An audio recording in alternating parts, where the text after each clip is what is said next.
7ኛ ጠቅላላ ምርጫ እንደ ሀገር በሁሉም ክልሎች ኢትዮጵያ እየመረጠች ናት።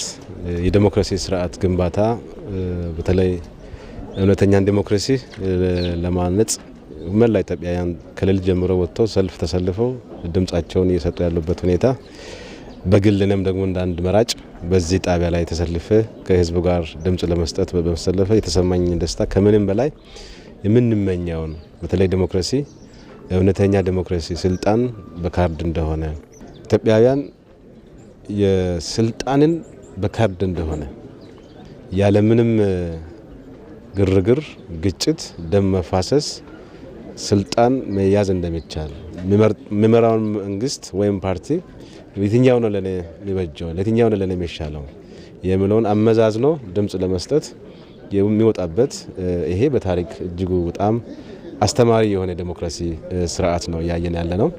የዘንድሮ ምርጫ ከባለፉት 6 ዙር ምርጫዎች በይዘትም በተሳትፎም በእጅጉ የተለየ ነው።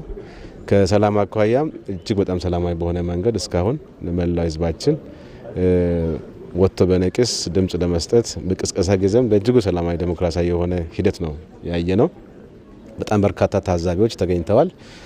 እንዲሁም ደግሞ ህዝቡም በጣም በነቂስ ወጥቶ ነው ተመዝግቦ ደግሞ ካርድን በካርድም የሚመቸኝን ለኔ የተሻለ ስራ የሚሰራን ፓርቲ እመርጣለሁ ብሎ ተሰልፎ ድምጽ እየሰጠ ያለበት ሂደት በእጅጉ አስተማሪ ነው።